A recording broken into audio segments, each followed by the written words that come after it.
You ever been around someone who doesn't ask for much, at least not on the surface, but somehow you always leave the conversation feeling a little smaller, a little more uncertain, a little more drained? That's the kind of ask I want to talk about, because some people don't come right out and demand your time, your money, or your energy. No, they ask for things far more subtle and far more damaging. They ask for your silence when something hurts. They ask for your agreement when your gut says no. They ask for your loyalty at the cost of your self-respect. They ask you to dim your light so they can feel more secure in their shadow. And worst of all, they ask you to carry the weight of their emotions while refusing to hold space for yours. If you've been feeling confused about why you feel so heavy around certain people, this is why. It's not what they say. It's what they expect and what you've been quietly giving away just to keep the peace. Most people don't even realize they're carrying it. That quiet tension in your chest when a certain person calls. The way you rehearse your words before you speak, just to avoid setting them off. The second guessing that sneaks in after the conversation ends. Did I say too much? Did I do enough? Was that my fault? These aren't just passing thoughts. They're signs. Signs that you're in a relationship where something isn't lining up, where someone is asking for things they have no right to. And not always with words, sometimes with guilt, with silence, with pressure so subtle it feels like you're the problem for noticing it. This isn't about being dramatic. It's about being honest. Because when people ask you for things that chip away at your peace, your voice, your worth, you need to see it for what it is, not just uncomfortable, but unsafe. So let's talk about those asks. The ones that sound reasonable on the outside, but cost you too much on the inside. It starts small. Maybe you speak up about something that didn't sit right with you. A comment they made, a choice that left you feeling unseen, and the air shifts, their tone cools. The warmth leaves the room. Suddenly, you're not talking about what hurt anymore. You're talking about how you brought it up. Your words become the problem. Your tone, your timing, your overreaction. And just like that, the original issue gets buried under a quiet warning. This isn't safe to bring up again. That's what it feels like when someone asks for your silence instead of your truth. They don't always say it directly. Sometimes they do it with eye rolls, with long sighs, with shutting down mid-conversation. Other times it's the way they suddenly become the victim, how your honesty somehow becomes their hurt. And now you're apologizing for saying something that took all your courage to say, not because it wasn't valid, but because they didn't want to hear it. Over time, you start editing yourself. You feel the weight of certain topics before they even come up. You tell yourself, it's not worth the fight. I'll just let it go, but it doesn't go. It stays, it settles into the corners of the relationship, into the quiet moments where connection should live. You smile, but it's guarded. You stay, but it's tense.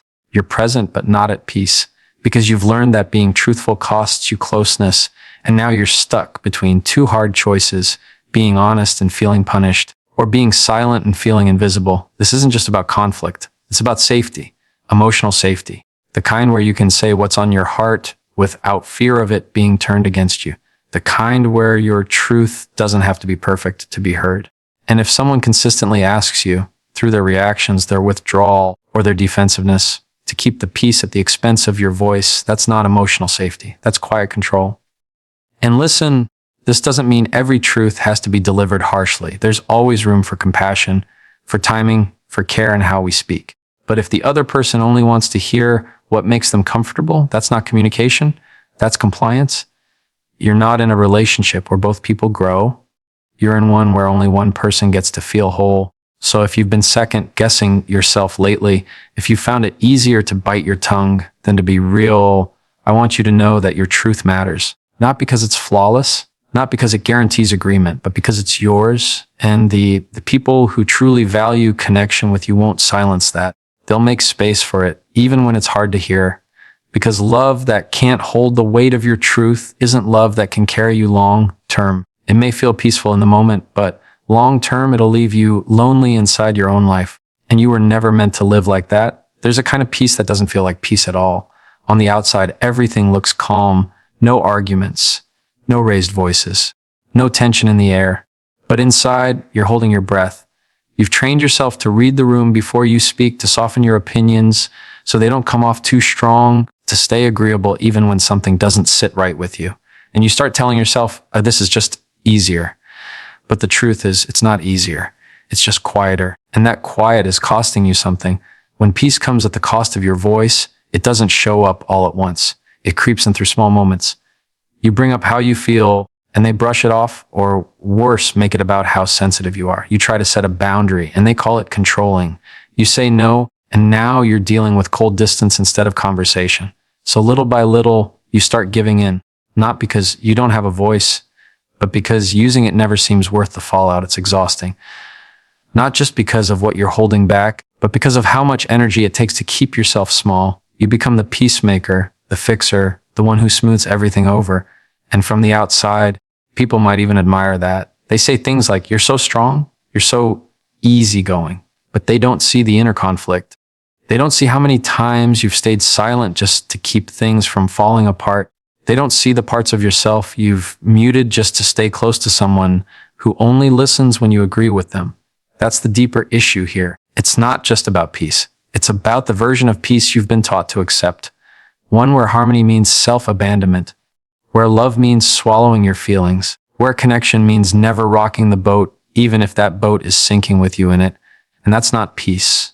That's fear dressed up in politeness. Real peace doesn't ask you to disappear.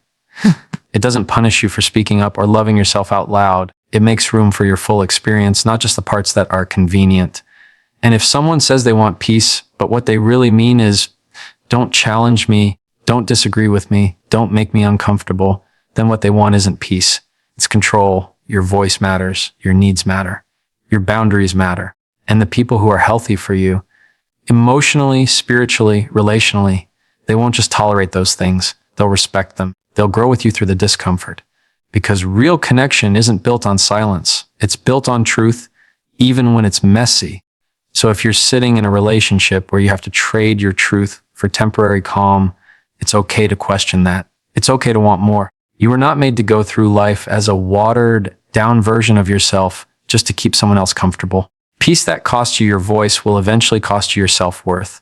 And you deserve both peace and a voice, not one or the other, both. Always both. There's a certain kind of relationship dynamic that leaves you tired, not physically, but emotionally. You find yourself constantly showing up, offering patience, giving grace. You're the one listening through the excuses, soothing the aftermath, helping them clean up the mess again. And at first you tell yourself it's love, it's loyalty. It's just what you do when someone's struggling. But over time, you start to notice a pattern. You're always supporting, but they're never changing. That's what it looks like when someone wants your support without accountability. They want the comfort of your presence, the reassurance of your words, the benefit of your compassion, but not the responsibility of owning their actions. And if you try to hold up a mirror, if you gently name what's hurting you, what's not working, what needs to shift, suddenly you're the problem. You're being too harsh. You're not being understanding enough. You're told you should be more patient, more kind, more ride or die. But what they're really asking is that you stay quiet while they stay the same. That's a heavy role to carry. Because the truth is, support without accountability isn't love, it's enabling. And that might be hard to hear, especially when your heart's in the right place. But when your empathy becomes a shield for someone else's unwillingness to grow, that's not helping them. That's holding them up while they avoid the hard work of being better. And the emotional toll is real. You start questioning yourself. You wonder if you're expecting too much. You tell yourself they're doing their best. You minimize the impact their choices have on you. But your nervous system knows it's always waiting for the next apology, the next promise, the next reset. And while they get the space to fall apart and rebuild, you're the one holding everything together quietly, consistently, and alone. That's not how healthy relationships work, because love and growth go hand in hand. True support doesn't mean saying yes to everything. It means saying, "I'm with you, but I won't pretend this isn't affecting me. I care about you, but I also care about myself." It's the kind of love that calls people higher, not just holds them up. And listen, accountability doesn't mean judgment. It doesn't mean pointing fingers or keeping score. It means being honest about the patterns. It means creating space for repair, not just relief. And if someone can't handle that, if they shut down, lash out, or make you feel guilty for speaking truth with love, then they're not ready for real connection. They're just reaching for comfort. You deserve relationships where your support is matched by someone else's willingness to grow, where your care isn't taken for granted and your boundaries aren't seen as betrayal, where love is mutual, not just emotional labor that runs one way. If you've been carrying the weight of someone else's healing without seeing any change, it's okay to step back. not to punish them, but to protect yourself. Because love without accountability isn't safe, and support without growth isn't love. There's a quiet kind of pressure that shows up in certain relationships. It's not always loud or demanding. It's subtle. It's in the looks you get when you bring up how hurt you are. It's in the guilt they hand you when you even think about stepping back. It's in the way they say, but I need you, right after they've hurt you again. Over time, it becomes the unspoken rule you're supposed to stay, no matter what it costs you, no matter what it breaks inside you. Just stay. At first you do. Because you care. Because you remember the good. Because you believe in loyalty, in second chances, in sticking it out. You tell yourself things will get better. You just need to be patient, understanding, forgiving. But every time you absorb the damage and stay silent, something in you starts to dim. You lose pieces of your joy, your safety, your clarity.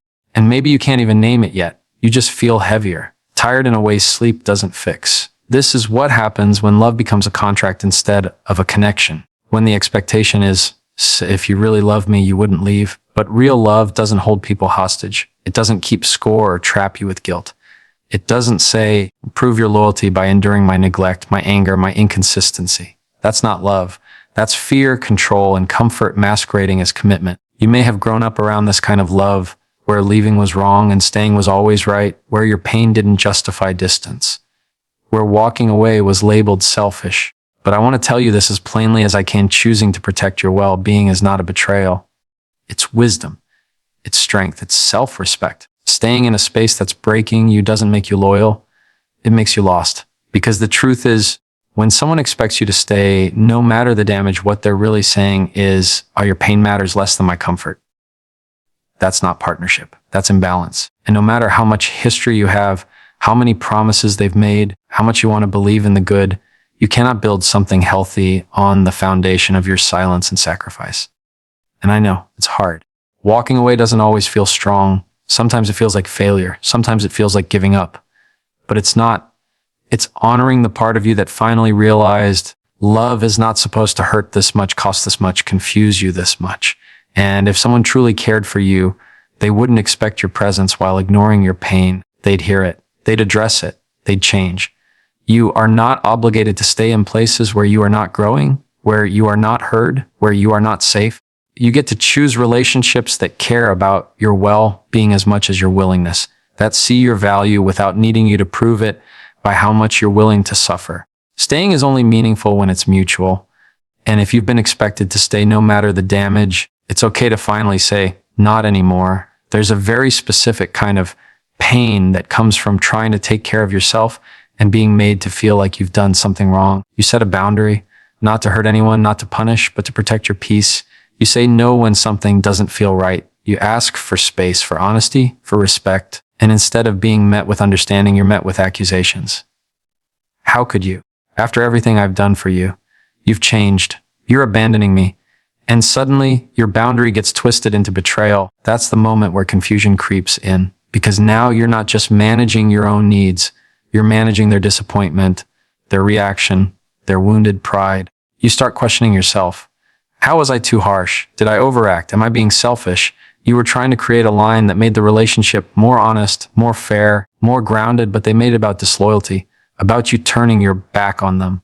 And that hurts because it's not true, but they act like it is. This happens when someone sees your boundaries as rejection instead of self-respect. It's a sign that they were more comfortable with access to you than they were with connection to you.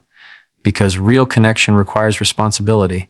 It means respecting limits. It means understanding that love doesn't mean endless availability. And when someone takes your no as a personal attack, what they're really saying is they were only okay as long as you were overextending. And maybe for a long time, you did overextend. You said yes when you wanted to say no. You made room where there wasn't any. You bit your tongue to keep the peace. So now that you're drawing a line, it feels like a shift. And to them, that shift feels like a betrayal. But here's the thing, they're not grieving your boundary. They're grieving their access to your self-abandonment. And that's not yours to fix. You're not betraying anyone by being honest about what you can and can't give. You're not wrong for choosing peace over people pleasing. And you're not selfish for protecting the parts of you that kept getting hurt. A boundary is not a wall. It's a bridge that says, if you want to walk with me, it has to be with care. And if someone won't meet you there, it's not because you failed them. It's because they never intended to walk with you, only to walk over you. People who truly love, you don't turn your self-respect into guilt. They don't weaponize your boundaries. They listen. They adjust. They show up with humility instead of entitlement. So if someone's calling your growth a betrayal, take a closer look. Because love that requires you to keep betraying yourself isn't love. It's dependency. It's manipulation. It's fear. You don't owe anyone unlimited access to you, not even those who say they love you, especially not when their version of love leaves you depleted. You can choose relationships where boundaries are honored, not punished. Where your no is seen as clarity, not cruelty. Where your self-respect is not a threat, but a shared value. Because the moment someone turns your boundary into betrayal, they're revealing that what they valued most wasn't you. It was your silence. There's a moment you start to notice it, not all at once, but gradually. You laugh a little softer when you're around them. You second guess sharing your accomplishments. You downplay what you're proud of, shrink back just a bit when the spotlight naturally finds you, and you don't even realize you're doing it until it becomes a pattern. Because somehow, somewhere along the line, their comfort started to depend on your silence, on your smallness, on you making sure they didn't feel threatened by your light. That's what it feels like when someone needs you to shrink so they can feel bigger. They won't say those words out loud, but you'll feel it in the little jabs, the sarcasm that cuts just a little too deep, the backhanded compliments that leave you confused instead of celebrated. You get the message, don't outshine them, don't grow too fast, don't become someone who makes them look at themselves. Because if you do, you're somehow changing, becoming distant. But too much? And you start wondering if maybe it's true. Maybe you are too much. Maybe you should tone it down. Maybe your progress, your healing, your strength is making the relationship harder. But let's pause right there, because the issue isn't your growth, it's their reaction to it. You being more of yourself doesn't hurt healthy people. It only unsettles those who were counting on you staying smaller so they wouldn't have to look at their own reflection. Real love doesn't compete. It celebrates. It cheers you on when you win. It listens without defensiveness when you grow. It allows both people to evolve without one feeling the need to hold the other down to feel steady. And if someone in your life can't handle your confidence, your clarity, your capacity, that's not your cue to shrink. That's your cue to see it clearly. Because shrinking doesn't protect the relationship. It starves it. The version of you they connect with isn't fully you. It's the edited version, the quieter, safer, smaller version. And that's not intimacy. That's performance. That's you working overtime to make sure they never feel insecure. Even if it means you stop feeling alive, you were not made to be less so someone else can feel like more. You are allowed to grow, even if it makes others uncomfortable. You are allowed to step into your voice, your calling, your strength, especially if you spent years minimizing yourself just to keep the peace. Because peace built on your silence isn't peace, it's pressure. And yes, you'll lose some people when you stop shrinking, but you'll gain something better. You'll gain alignment. You'll find the people who don't just tolerate your growth, they rise with it, who see your strength and feel inspired, not insecure, who don't just want the easy parts of you, but the whole truth of who you are. If someone can only feel big when you feel small, that's not love, that's fear. And you don't have to live under that anymore. You don't have to dim to be worthy of staying. You're allowed to shine. You're allowed to expand. And the people who are meant for you, they won't be afraid of your light. They'll be drawn to it, just like you deserve. Loyalty is a beautiful thing when it's mutual, when it's healthy, when it's grounded in respect. But some people will twist loyalty into something it was never meant to be. They'll define it by how much you're willing to lose yourself for them, how much you'll bend, how quiet you'll stay, how many times you'll ignore what you need just to prove you're not going anywhere. And suddenly, loyalty stops feeling like love and starts feeling like sacrifice without end. It's subtle at first. They call you solid, ride or die, the one person who never leaves. And it sounds like a compliment. But underneath it, there's this quiet expectation that you won't have limits, that you'll always be available, always understanding, always the one making room, even when they don't give you much to stand on. And when you finally do speak up, when you name the hurt, ask for something in return, or take a step back, they look at you like you're the one being disloyal. Like the moment you put yourself on the list, you've somehow failed them. That's what it feels like when your self-forgetfulness becomes the proof of your love. And it's confusing because you're trying to do the right thing. You believe in commitment. You believe in being there. But over time, you realize you're the only one showing up with both hands open. You're loyal to the connection, but they're loyal to the convenience. And the more you give, the less it seems to matter until you're running on empty and they're still asking for more. Let me say this plainly. Love should never require you to forget yourself. You shouldn't have to silence your needs to keep the relationship intact. You shouldn't have to carry the full emotional weight just to keep things peaceful. That's not loyalty. That's imbalance. That's a dynamic where one person gets to stay centered while the other disappears a little more every day. Healthy loyalty has room for your voice. It values your limits. It says, I care about you, and I care about how this impacts you too. But if someone only sees your worth when you're sacrificing your own well-being, that's not love. That's dependence dressed up as devotion. And it will drain you until there's nothing left to give. You are not disloyal for choosing yourself. You are not selfish for remembering that you matter too. In fact, the most loyal thing you can do for the relationship and for yourself is to be honest. Honest about what's working. Honest about what's not. Honest about when it's time to stop showing up in ways that keep you small. And yes, some people won't like that. Some people will try to make you feel guilty for no longer abandoning yourself on their behalf. But those reactions don't reflect your lack of love. They reflect their lack of accountability. Because people who truly value you don't ask you to vanish to prove your commitment. They welcome the whole you. They adjust. They grow. They match your loyalty with their own. You don't have to disappear to stay connected. You don't have to keep proving you're enough by how much you can endure. Loyalty that costs you your identity is not loyalty. It's loss. And you deserve better than that. There's a kind of connection that feels close, but not safe. Like you're tethered to someone, but always on edge. The relationship feels intense, full of highs and lows, full of emotion, but something about it leaves you questioning yourself more than feeling supported. You're told you're important, that you're loved, that you matter. But somehow, you still walk on eggshells. You still feel like you're one wrong move away from being shut out, guilted, or made to pay for your honesty. That's not love. That's connection being used as control. When someone uses connection as control, they don't always do it harshly. In fact, it often comes with warmth, with compliments, with deep talks. It can look like closeness. It can sound like, as I need you, or you're the only one who gets me. And those words feel good until they become the reason you're not allowed to speak up. Until the connection becomes the price you're afraid to lose if you're too honest, too direct, or too independent. The problem is you start to confuse love with fear. You start thinking the emotional weight you're carrying is proof that the bond is strong. But it's not strength, it's pressure. Emotional pressure. The kind where affection becomes leverage. The kind where you're reminded of how much they've let you in. Right before they shut you down for setting a boundary. Where they make you feel like your discomfort is betrayal. And now you're stuck because leaving feels like abandoning someone who loves you, but staying feels like abandoning yourself. It's hard to see clearly when you care deeply. That's what makes this dynamic so tricky. You're invested. You've built history. You've seen the good parts. But here's the truth. If connection is used as currency, if you only get love when you agree or closeness when you comply, then that's not connection. That's compliance. And no one should have to earn basic respect by staying small, quiet, or emotionally available only on someone else's terms. You can tell someone is using connection as control when they weaponize the relationship itself, when they withhold affection to punish, when they remind you of everything they've done for you anytime you express a need, when they expect loyalty but don't offer accountability. That's not a partnership. That's a power dynamic dressed up as intimacy. Real connection isn't afraid of boundaries. It doesn't get threatened when you speak your truth.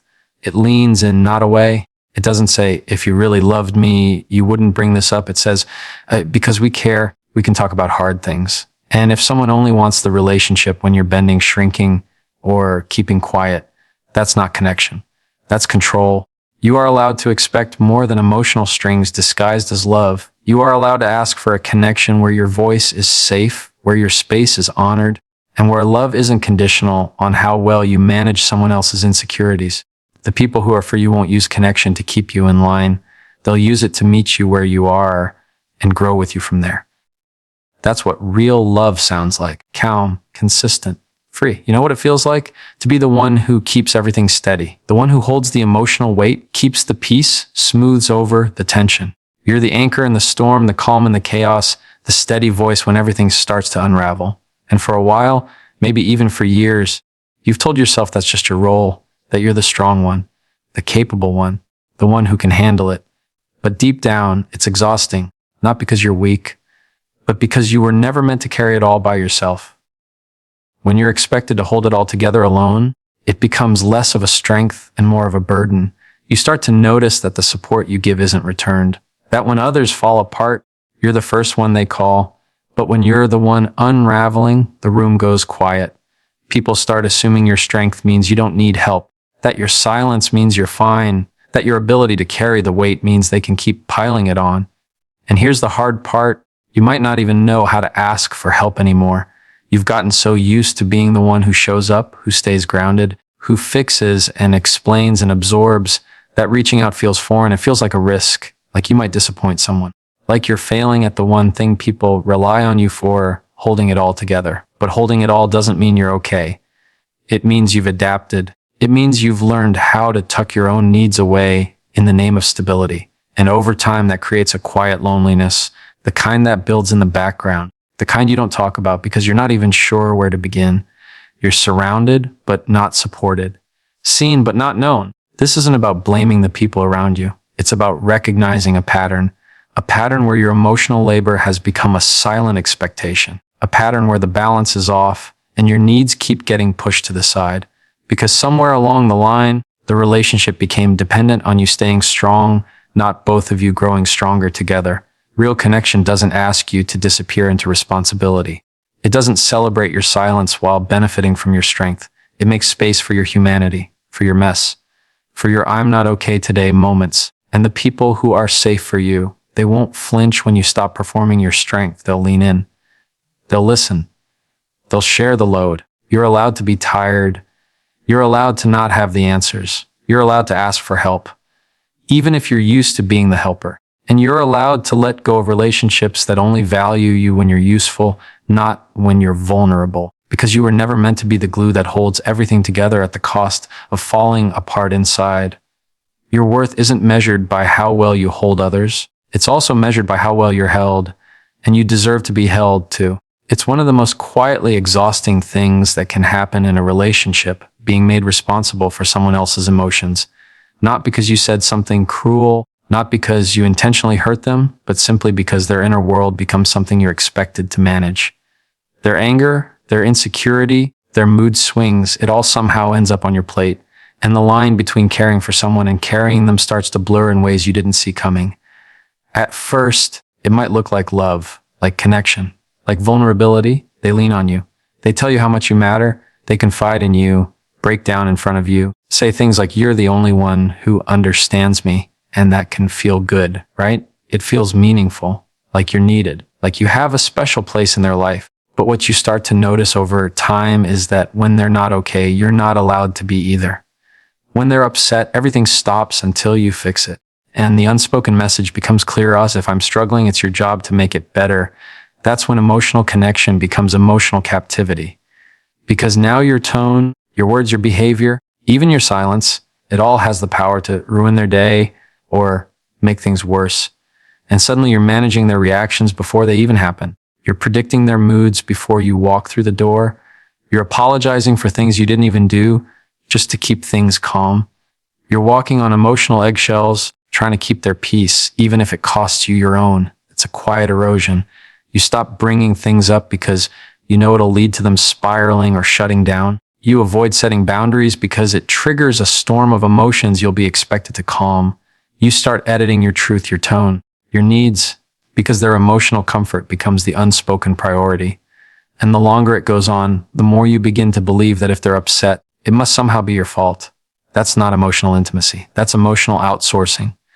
And it's a dynamic that drains you because it feels like love, but it's actually fear of setting them off, fear of being labeled as uncaring, fear that if you don't manage their emotions just right, they'll spiral or shut down or turn it around on you. And the most dangerous part is, this pattern rewards your silence and punishes your honesty. So you start staying quiet just to survive the connection. But here's the truth. You are not responsible for someone else's emotional regulation. You can be present. You can be empathetic. You can care deeply. But you cannot be the emotional life jacket for someone who refuses to learn how to swim. You cannot keep rescuing someone from themselves at the expense of your own stability. And you shouldn't have to. When someone makes you responsible for their emotions, what they're really doing is avoiding the hard work of self-awareness. Instead of learning how to process disappointment, they blame you for setting boundaries. Instead of sitting with their own insecurity, they accuse you of not doing enough. Instead of owning their anger, they say you made me feel this way. But emotions are not weapons, they're signals. And when they're used to manipulate, to guilt, to silence, that's not a sign of connection. That's a sign of emotional immaturity. Let's be real, emotional responsibility is a skill. One not everyone learns. And for a lot of people, especially those who were never taught how to sit with their feelings, it becomes easier to hand those feelings off to someone else. And if you're a natural empath, a peacemaker, or someone with a deep capacity for care, you become the easiest target. Not because you're weak, but because you're strong enough to carry what they've been unwilling to. But your strength isn't supposed to be a tool for someone else's avoidance. It's not your job to absorb what they won't own. Love means walking with someone, not carrying them through every storm they refuse to step into. Love means being able to say, I see you, I care, but I won't take responsibility for what you haven't dealt with. That's not rejection. That's clarity. It's also okay to grieve the space between what you hoped the relationship would be and what it actually is. Because maybe you thought love looked like helping them through everything. Maybe you thought being needed meant being loved. But love without boundaries becomes burnout. And if the only way they feel connected to you is through crisis, if their closeness is built on chaos, they're not bonding with you. They're relying on you as a container for their pain. The healing starts when you stop trying to be the solution to someone else's emotional avoidance. When you stop turning yourself inside out to keep someone else calm. When you say, hey, I care about how you feel, but I'm not going to carry it for you. That's when you begin to reclaim your peace. That's when you start to trust your voice again. That's when you remember your job in this life is not to be responsible for how someone else feels. Your job is to be responsible for how you show up with truth, with compassion, and with healthy limits. It's hard, especially when you've been conditioned to think love means self-sacrifice, especially when someone tells you that your boundary is the reason they're falling apart, but you're not the reason. They're just uncomfortable facing themselves without your emotional labor to hold them up. And the sooner you step back from that role, the sooner they'll either step into their own growth or they won't. But either way, you won't be losing yourself trying to keep someone else whole. You deserve relationships where you can breathe, where you're allowed to feel without having to fix, where your no isn't followed by emotional punishment, where your presence is valued but your emotional availability isn't exploited. You deserve connection that respects your nervous system, your boundaries, your humanity. You deserve to rest in your relationships, not recover from them. So if you've been carrying someone else's emotional world like it's your job, hear this, you can put it down. It was never yours to hold in the first place.